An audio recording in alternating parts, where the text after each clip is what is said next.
अस्सलाम वालेकुम स्टूडेंट, कैसे हैं आप लोग। उम्मीद करता हूँ सब लोग ठीक होंगे, खैरियत से होंगे। तो स्टूडेंट, आज की इस वीडियो में हम CS504 software engineering quiz number 3 देखेंगे।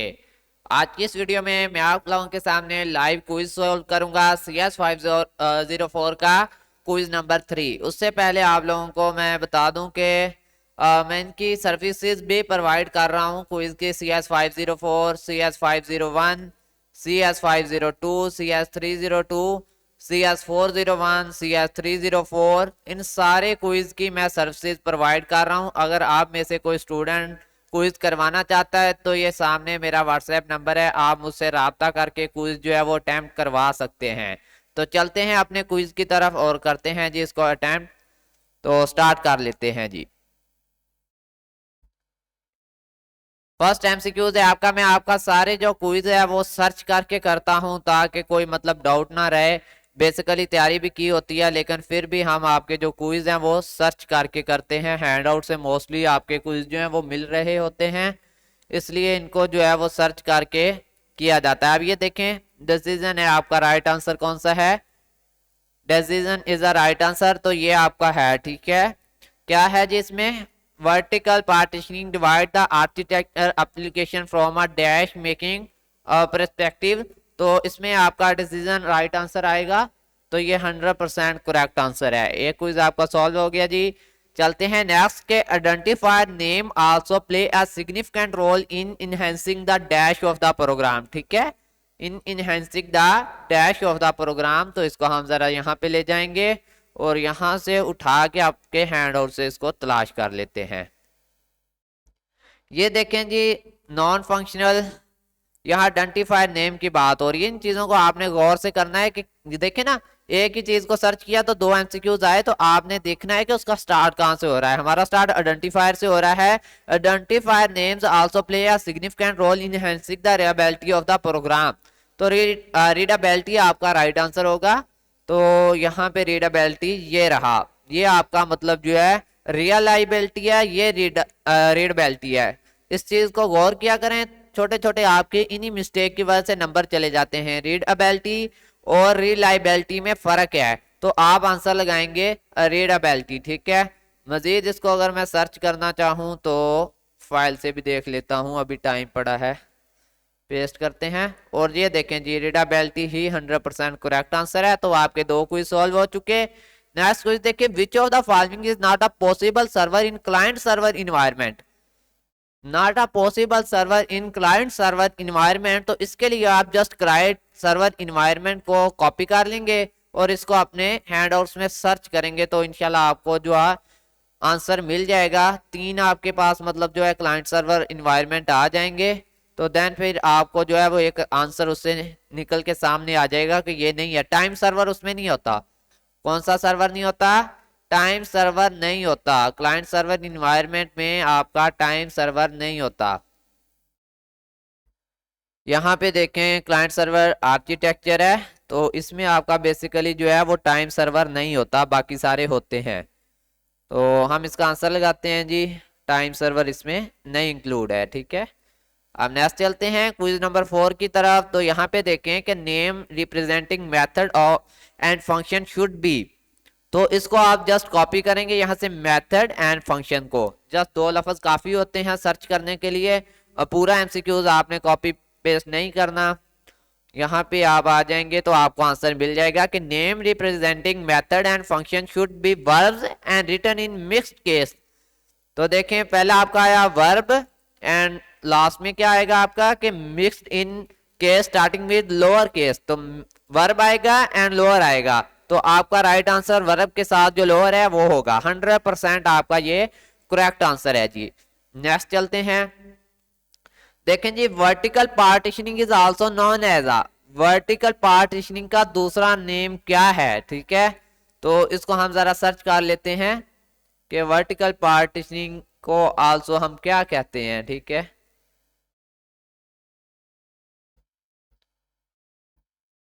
यहां से कट करके हैंड आउट से पहले तलाश करेंगे। ठीक है, अगर मिल गया तो वेल एंड गुड, अदरवाइज हमें वेबसाइट से मिल जाएगा। ठीक है, वर्टिकल पार्टीशनिंग, तो vertical partitioning the architecture for the horizontal making work as the reducing hierarchy factorizing, तो this part known as a factorising. ठीक है, फैक्टराइजिंग इसका मतलब राइट आंसर है आपका फैक्टराइजिंग, हमें हैंड आउट से मिला है। ये देखें यहाँ पे क्या है, दिस पार्टीशनिंग। कौन सी पार्टीशनिंग, वर्टिकल पार्टीशनिंग का टॉपिक चल रहा है, तो इसमें उसने बताया कि this partitioning is also known as a factorising. ठीक है, एंड जनरल मॉडल, तो यहाँ पे फैक्टराइजिंग है, तो 100% आपका यही आंसर है।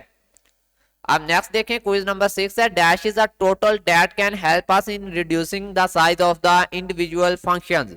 तो रिड्यूसिंग द साइज है, इतने को बस कॉपी करेंगे तो आपका काम चल जाएगा। अगर आप हमसे क्विज करवाना चाहते हैं तो मैं आपको लास्ट में नंबर दे दूंगा अपना इसी वीडियो के एंड पे, तो आप मुझसे क्विज अटेम्प्ट करवा सकते हैं। तो देखें इसमें मॉड्यूलरिटी आपका राइट आंसर आएगा। कौन सा, ये ए वाला आपका modularity is a right answer. यही देखें आपके हैंडआउट्स में ये मौजूद है। जैसा कि मैंने आपको कहा था कि मोस्टली एमसीक्यूज आपके हैंडआउट से आ रहे हैं, तो 100% आप कह सकते हैं कि अभी तक हमने जितने भी क्विज किए हैं वो हैंडआउट से हमें मिल चुके हैं। नेक्स्ट देखें कि which incident size eliminate the enhance of code line splitting. ठीक है, तो देखते हैं इसको जी, लाइन स्प्लिटिंग, बस इतना काफी होगा सर्च करने के लिए। इसको जरा मैं कट कर लेता हूं और अपने हैंडआउट्स वगैरह में इसको पेस्ट करते हैं। तो लाइन स्प्लिटिंग नो टॉपिक यहाँ पे फाइल बनाई हुई है, इसमें देखते हैं। तो देखें जी 2 इज द राइट आंसर। तो 2 क्या है आपका राइट आंसर है। अभी टाइम पड़ा है, हम हैंड आउट से फिर इसको मतलब जो है एडेंट साइज इतना वर्ड देखते हैं, हो सकता है कि हमें ये भी हैंड आउट से मिल जाए। कोशिश करने से आपको आंसर बहुत जल्द जो है वो मिल जाता है अगर आप ट्राई करें तो। देखें जी ये आपका जो राइट आंसर है 2 है। ठीक है, इसमें तो नेक्स्ट चलते हैं अगले एमसीक्यूज पे। One of the main reason to make function, देखें यहाँ पे फंक्शन बनाने की मेन रीजन क्या होती है, टू मेक फंक्शन। आप इतना कॉपी करेंगे, अगर ये एमसीक्यू हैंड आउट से है तो फिर आपको मिल जाएगा, अगर कंसेप्चुअल है तो फिर भी हम आपको इसका राइट आंसर बता देंगे। तो देखें जी टू मेक फंक्शन, देखें reusability is one of the prime reason. कौन सी, रीयूजेबिलिटी, कि आपके फंक्शन को बार बार यूज किया जाए, इसलिए आप क्या करते हैं कि फंक्शन बनाते हैं। रीयूजेबिलिटी यहाँ पे राइट आंसर है आपका, हैंड आउट से हमें ये मिल चुका है, तो ये आपका 100% करेक्ट आंसर है। The form for should be use for, ये वाली जो फार्म है वो किस लिए इस्तेमाल की जाती है, इसको जस्ट हम यहाँ पे ये हैंड आउट से तो आई थिंक नहीं मिलेगा, क्योंकि ये आपको वहां पे जस्ट फार्म लिखना पड़ेगी। ठीक है, फिर भी तलाश कर लेते हैं। तो यहाँ पे टोटल तो 12 आ गए, देखते हैं जी अगर हमें मिला। ये मिल गया जी, empty loops for empty loops. ये फार्म जो है आपकी एम्प्टी लूप्स के लिए इस्तेमाल की जाती है।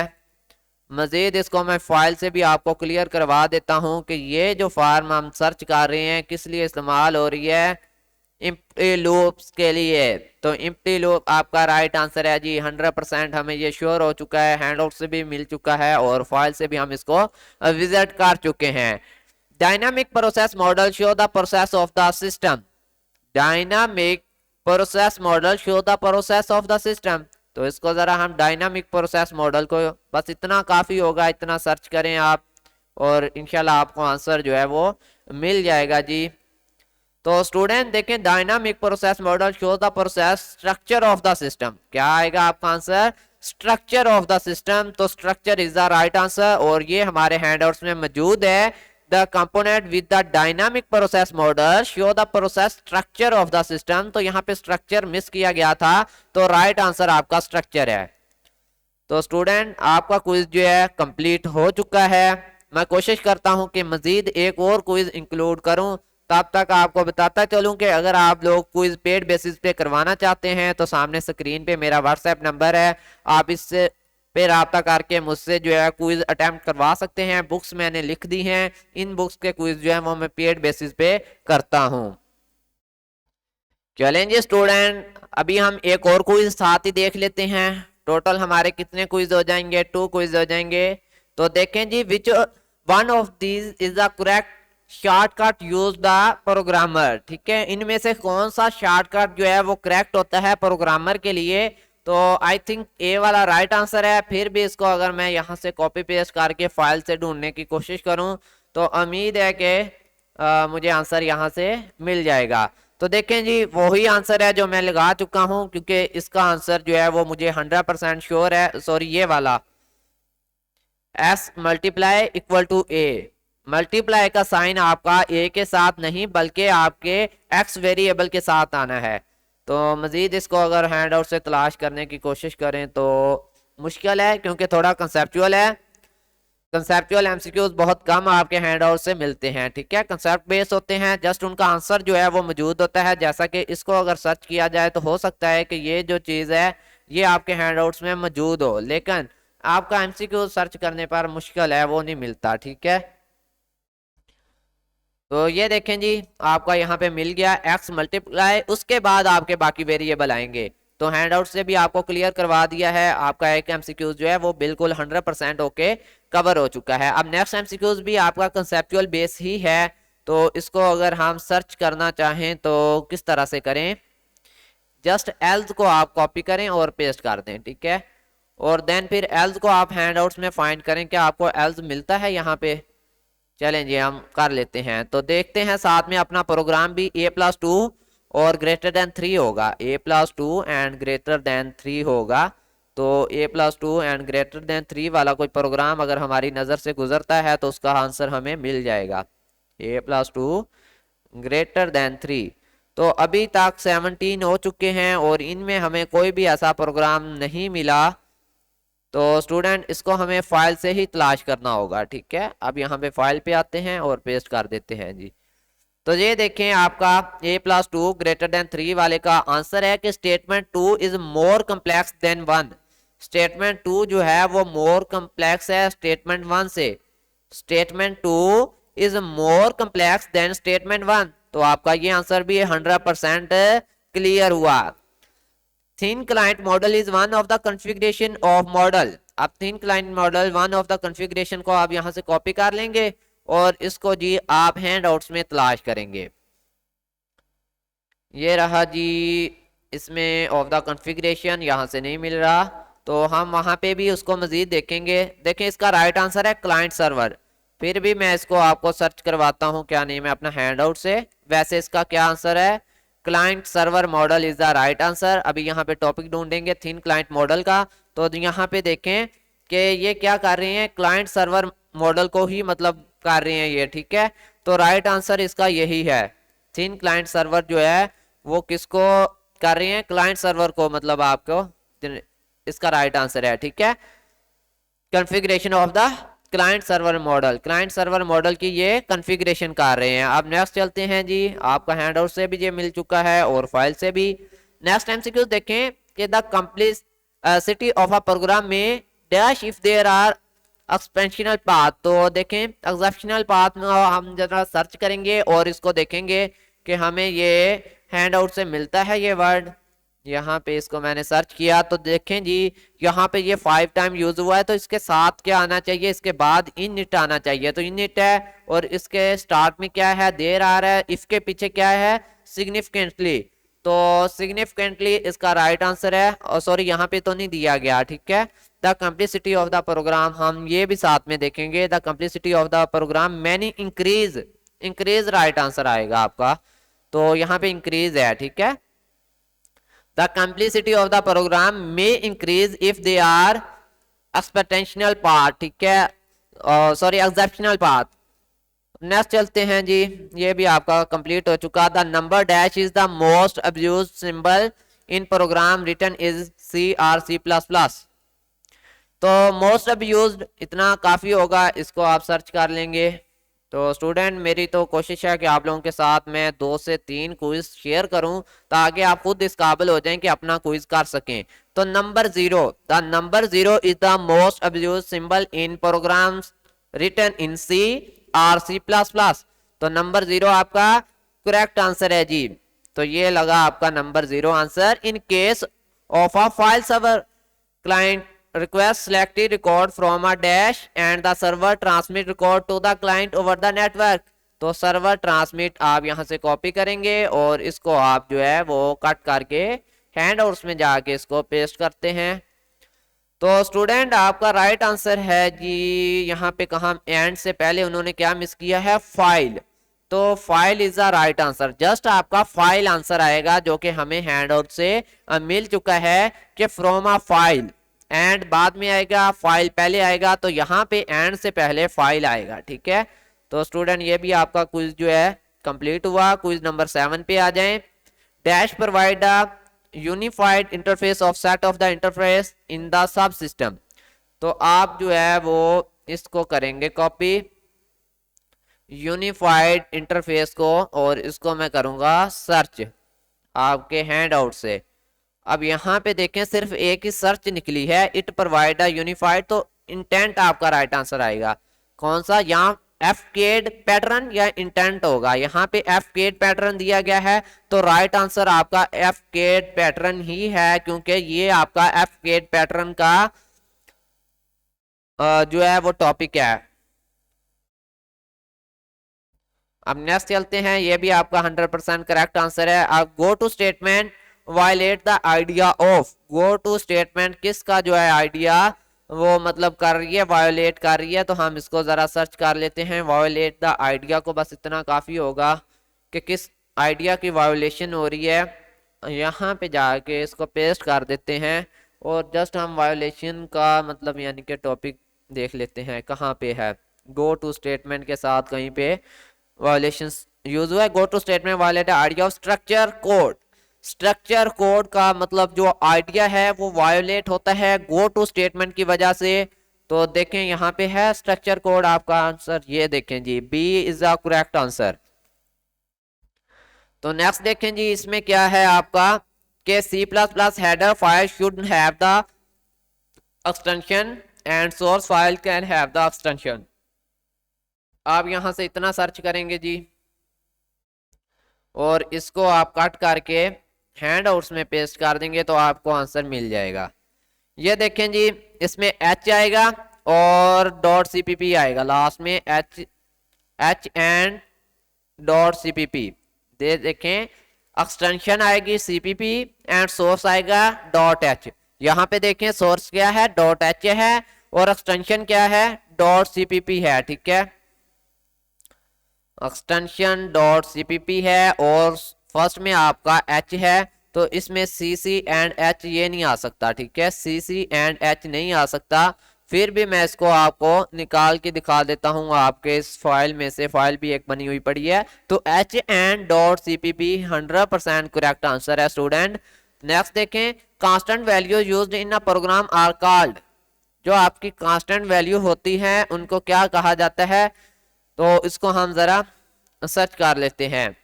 Constant values in a program, तो कांस्टेंट वैल्यू इतना काफी होगा, इतना लफ्ज आप कॉपी करें, सर्च करें जैसे तैसे करके इसको हैंडआउट से, तो आपको आंसर मिल जाएगा। अब करते हैं इसको जी पेस्ट, और कांस्टेंट वैल्यूज नहीं निकला लफ्ज, फाइल पे चलते हैं जी। तो ये मैजिक नंबर होते हैं। अभी अगर हम मैजिक नंबर वहां पे सर्च करें तो आया क्या, हमें मैजिक नंबर मिलता है हमारे हैंडआउट से। तो ये देखें जी, यहाँ पे मैजिक नंबर जो है वो कांस्टेंट वैल्यूज होती हैं आपकी।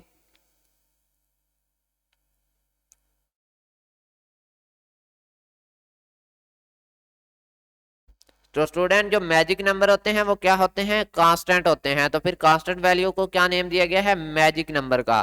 तो आपका ये भी क्विज कंप्लीट हुआ। अगर कोई स्टूडेंट पेड बेसिस पे क्विज करवाना चाहता है तो सामने स्क्रीन पे मेरा व्हाट्सएप नंबर है, आप मुझसे रब्ता करके पेड क्विज करवा सकते हैं।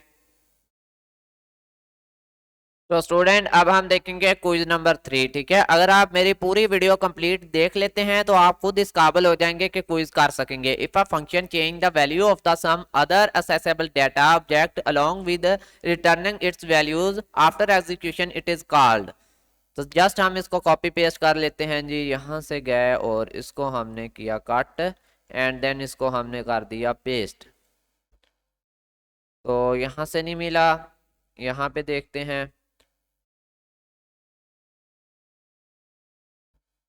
तो स्टूडेंट ये है कि if a function change the value of the some other accessible data object with the returning its value after execution it is called. तो हम एक्सेसिबल डाटा कर लेते हैं, एक्सेसिबल डाटा एंड ऑब्जेक्ट।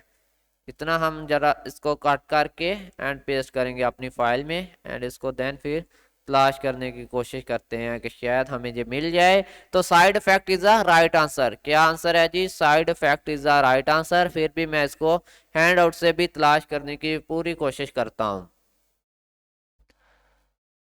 तो साइड इफेक्ट आपका 100% correct answer है, ये हमें मिल चुका है। नेक्स्ट चलते हैं अगले एमसीक्यूज पे। तो देखें जी, कंप्लेक्स एक्सप्रेशन इसमें से कौन सी है, या इसका वो क्या मतलब आगे स्टेटमेंट बनेंगी, इसको हम सर्च कर लेते हैं। कंप्लेक्स एक्सप्रेशन हम यहाँ पे सर्च करते हैं। तो देखें जी, complex operation should be broken down into multiple statement, should be broken down into multiple statement. तो इसमें देखें और क्या चीजें आती हैं, अभी हम इसको देख लेते हैं। An expression considered to be complexity in many operator single statement as an. तो many operator in single statement ये भी है। Easy to modify, difficult to modify, efficiency understand, code easily to understand. यहाँ पे और क्या चीजें बताई गई हैं? Consider to following should be down into multiple expression considered to be complex. तो मजीद देखता हूँ जी इसमें क्या है, फाइल से देख लेते हैं। पेस्ट करता हूँ यहाँ पे। तो देखिए, make the code efficiency to modify, ठीक है। डिफिकल्ट टू मॉडिफाई इसका राइट आंसर है। डिफिकल्ट टू मॉडिफाई आपका 100% राइट आंसर है, ठीक है। अभी टाइम पड़ा है, मजीद इसको मैं एक जगह से सर्च करना चाहता हूँ ताकि आपको क्लियर करवा दिया जाए कि यही इसका राइट आंसर है, ठीक है। तो ये देखें जी, कंप्लेक्स में should be broken into multiple statement. तो इसका राइट आंसर जो मैं आपको बता चुका हूँ बिल्कुल 100% यही है, डिफिकल्ट टू मॉडिफाई, ठीक है।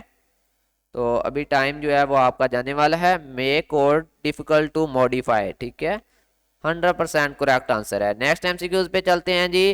Quiz number 3, dynamic process model show the process of the system. ये हमने पढ़ा है अभी, ठीक है। Structure of the system, dynamic process model show the process of structure of the system, ये अभी मैं आपको सर्च करके करवा चुका हूं। नेक्स्ट क्विज पे चलें कि विच of the following is not the possible server in client server. तो टाइम सर्वर, जो एमसीक्यूज में इसी वीडियो में रिपीट करवा रहा हूं वो मैं दोबारा सर्च नहीं करूंगा, ये मैंने आपको सर्च करके बता दिया था कि time server is the right answer. Next चलते हैं ताकि आपका टाइम भी जो है वो कम से कम जो है वेस्ट हो। One of the main reason to make function is, तो फंक्शन बनाने की मेन रीजन अभी हमने पीछे पढ़ी है, क्या होती है? रीयूजेबिलिटी, के इनको दोबारा इस्तेमाल किया जा सके। One of the main reason to make function is reusability. ये पीछे हम सर्च करके आ चुके हैं, अब दोबारा सर्च करने की जरूरत नहीं है। आगे देखें, कोड शुड नॉट बी, तो ये हम सर्च करेंगे, ठीक है। Code should not be attended होगा, आई थिंक इन क्या वर्ड था, अभी हम इस पेज पे आ गए, वहां से मैं पढ़ने लगा था एक लफ्ज। तो खैर पहले सर्च करते हैं फिर वहां पे आंसर कर लेंगे। तो कमेंटेड होगा, ठीक है। Code should not be commented. आपका कोड जो है वो कभी कमेंटेड नहीं होता। आप कोड लिखते हैं ना, आपने सी प्लस प्लस की क्या कहते हैं उसको असाइनमेंट बनाई होंगी, तो साथ में जो कमेंटेड लिखते हैं आप, वो आपके कोड का तो हिस्सा नहीं होते। तो code should not be commented, आपका कोड कभी भी कमेंट नहीं होता। कमेंट अलग होता है, कोड अलग होता है। कमेंट आपके कोड को कभी भी अफेक्ट नहीं करता, तो commented is the right answer. आप देखें, एंटायर आर्किटेक्चर, इसमें देखें from the struggle to find dash, तो इसमें हम जरा सर्च करेंगे फ्रॉम द स्ट्रगल। बस इतना काफी होगा हैंडआउट्स पे सर्च करने के लिए, उम्मीद है कि मिल जाएगा। अब देखें जी, हैंडआउट्स में इसको सर्च किया तो देखिए एंटायर आर्किटेक्चर, इसमें क्या है? नॉर्मलाइजेशन ये होती है आपकी, ठीक है। एंटायर मीन होता है। अब यहाँ देखें मिडल ग्राउंड बिटवीन, ठीक है, to find middle ground between. तो मिडल ग्राउंड है यहाँ पे, ये रहा मिडल ग्राउंड। तो मिडल ग्राउंड 100% करेक्ट आंसर है आपका। नेक्स्ट चलते हैं जी। In the switch statement case should always end with the. अब यहाँ पे आपका जो स्विच स्टेटमेंट में आपका जो होता है कोड, वो ब्रेक स्टेटमेंट से एंड होता है अकॉर्डिंग टू मी। फिर भी हम इसको सर्च करेंगे, ठीक है, किससे एंड होता है? आई थिंक मेरे हिसाब से break is the right answer. तो ये देखें जी, in the switch statement cases should always end with the break, आपके तमाम केसेस ब्रेक के साथ जो है वो एंड हो रहे होते हैं। यहाँ पे नीचे देखें, जितने भी केस एंड हो रहे हैं ब्रेक के साथ एंड हो रहे हैं, ये केस भी ब्रेक के साथ एंड हो रहा है, ये केस भी जब खत्म होगा तो ब्रेक के साथ एंड हो जाएगा, तो break is the right answer. Next MCQs पे चलते हैं जी, और देखें in the case of the file server client request selected record from, तो ये हमने फाइल पढ़ा था, एक दफा फिर सर्च कर देता हूं। File is the right answer, 100% correct answer है अकॉर्डिंग टू मी। तो फिर भी इसको सर्च करके आपको दिखा देते हैं। ये देखें, आप file and the server, file पहले आएगा बाद में सर्वर आएगा, तो फाइल एंड द सर्वर, यहाँ पे file is the right answer. Next देखेंगे, the size of the dash play a significant role in making the program easy या डिफिकल्ट टू अंडरस्टैंड, तो किस चीज का साइज जो है वो आई थिंक आपके फंक्शन का साइज होगा, ठीक है, क्योंकि आपके फंक्शन का साइज ही जो है वो सिग्निफिकेंट होता है, अहम रोल, तो ये अहम रोल अदा करता है आपके प्रोग्राम को आसान या मुश्किल बनाने में। तो फिर भी हम इसको सर्च करके आपको दिखा देते हैं कि फंक्शन ही है जो कि the size of the individual function, तो फंक्शन का साइज जो होता है वो सिग्निफिकेंट रोल अदा करता है मेकिंग द प्रोग्राम इजी और डिफिकल्ट टू अंडरस्टैंड। आपके फंक्शन मुश्किल होंगे तो प्रोग्राम को समझना मुश्किल होगा, आपके फंक्शन सादा होंगे, आपके अगर फंक्शन सादा होंगे तो प्रोग्राम को समझना भी आसान हो जाएगा। तो ये भी क्विज आपका कंप्लीट हुआ। अगर कोई दोस्त क्विज अटेम्प्ट करवाना चाहता है तो सामने स्क्रीन पे मेरा व्हाट्सएप नंबर है, नीचे क्विज लिस्ट दी गई है, इनमें से आप कोई भी क्विज अटेम्प्ट करवा सकते हैं। तो चलते हैं जी हम नेक्स्ट क्विज की तरफ। अगर मेरे पास कोई आईडी पड़ी हुई तो मैं इसका क्विज आपके साथ शेयर करता हूं लाइव ही। तो स्टूडेंट क्विज नंबर 4 जो है वो हम स्टार्ट करने वाले हैं, CS504 software engineer quiz number 3, और हम जो सॉल्व कर रहे हैं वो हमारी 4th आईडी है। क्विज नंबर 4 हम सॉल्व करने लगे हैं और ये क्विज नंबर बेसिकली 3 है, ठीक है। अब चलते हैं और इसको स्टार्ट करते हैं जी। देखें, dash architecture model is widely used in main frame application, new MCQs है, अभी तक हमने नहीं पढ़ा, ठीक है। बेसिकली इसका राइट आंसर मेरे हिसाब से क्लाइंट सर्वर मॉडल होगा। फिर भी हम जो है इसको देख लेते हैं कि used in main frame application आखिर कौन सा मॉडल जो है वो आजकल यूज हो रहा है। तो जरा हैंडआउट्स की तरफ चलते हैं और इसको पेस्ट कर देते हैं। मेन फ्रेम एप्लीकेशंस यहां से निकल आना चाहिए था, बेसिकली ये कंसेप्चुअल बेस है थोड़ा, ठीक है। पेस्ट करते हैं और यहां से इसको तलाश करते हैं।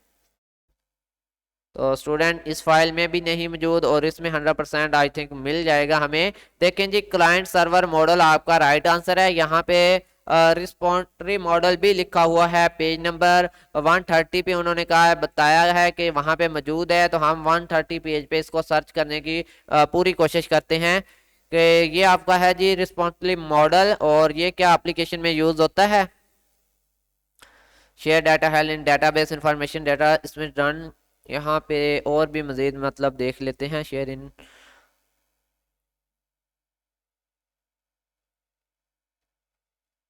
तो स्टूडेंट आपका right answer client server model ही है इसमें, ठीक है। क्लाइंट सर्वर मॉडल आपका जो है वो एप्लीकेशन में आई थिंक इस्तेमाल किया जाता है। जल्दी से इसको अगर मैं सर्च कर लूँ तो टाइम कम है, 20 सेकंड से पहले हम क्विज अपना लगा देंगे, ठीक है।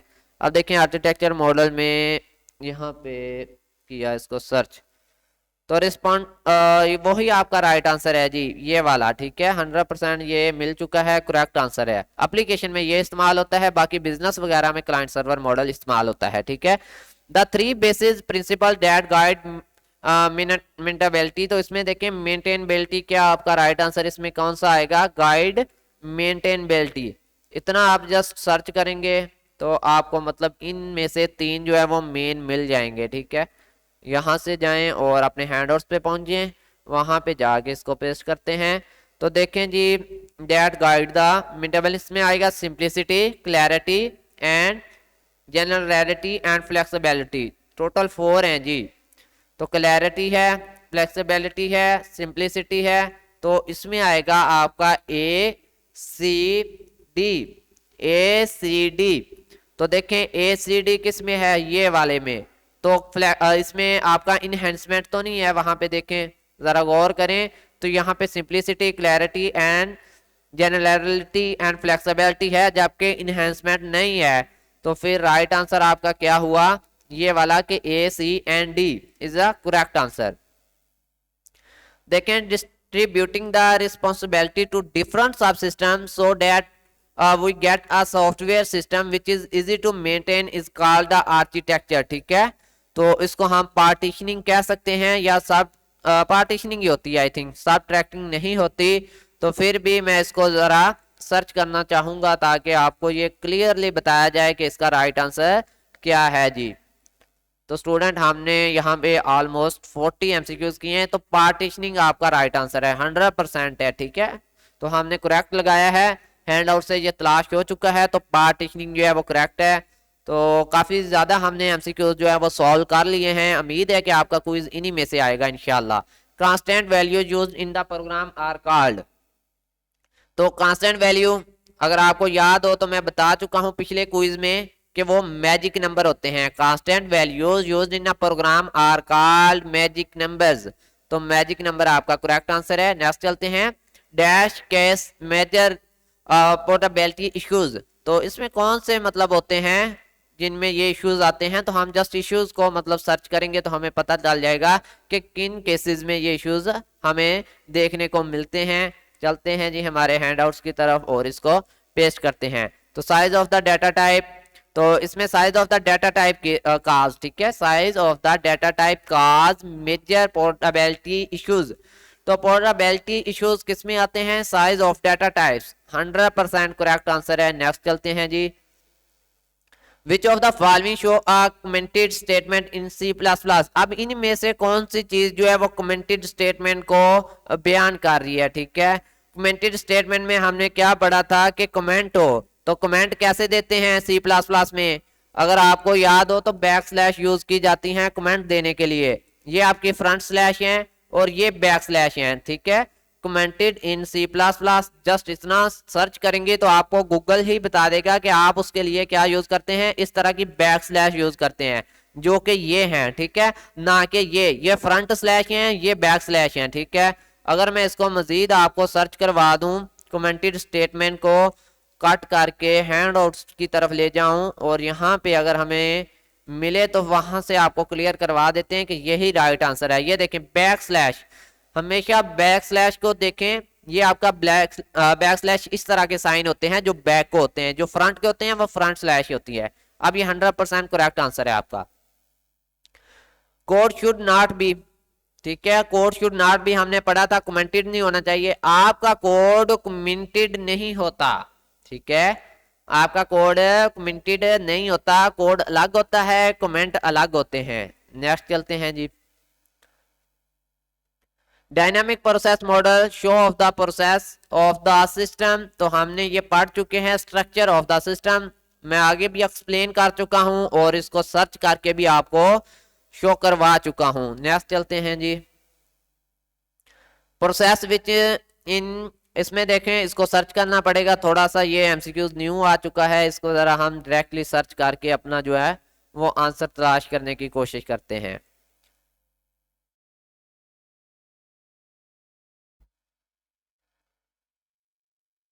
तो देखें यहाँ पे कहां से स्टार्ट हो रहा है, प्रोसेस इन विच कार्टेशियन 4+1।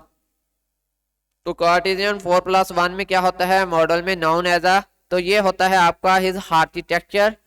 तो इसमें यहाँ पे जाके जरा सर्च कर लेते हैं, फिर स्टेटमेंट पढ़ते काफी टाइम गुजर जाएगा। तो object model of the design, ठीक है, object model of the design क्या है जी, object model of the design is the right answer है आपका। ये देखें, दिस मॉडल प्रोसेस डेवलपमेंट, यहाँ पे इस लाइन में मौजूद है object model of the system.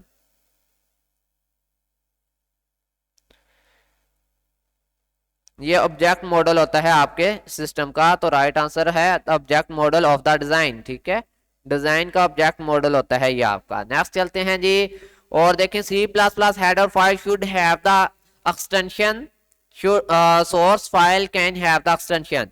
तो ये मैं आपको बता चुका हूं, .h पहले आएगा और CPP बाद में आएगा। .h पहले आएगा और CPP लास्ट में आपका आएगा। तो 100% ये आपका करेक्ट आंसर है। तो स्टूडेंट ये क्विज भी कंप्लीट हुआ। अगर आप लोग पेड बेसिस पे क्विज करवाना चाहते हैं तो सामने स्क्रीन पे मेरा व्हाट्सएप नंबर है, इस पे राब्ता करके आप क्विज जो है वो अटेम्प्ट करवा सकते हैं। तो स्टूडेंट मिलते हैं न्यू वीडियो में, तब तक के लिए अल्लाह हाफिज, अपना ख्याल रखिएगा और वीडियो को लाइक करें, वीडियो के नीचे कमेंट करें। अगर आपको हेल्प मिली है हमारी वीडियो से तो वीडियो के नीचे एक कमेंट लाजमी करें, चैनल को सब्सक्राइब करें और इस वीडियो को अपने दोस्तों के साथ जरूर शेयर करें जिनका क्विज है CS 504 का। अल्लाह हाफिज, फी अमानिल्लाह।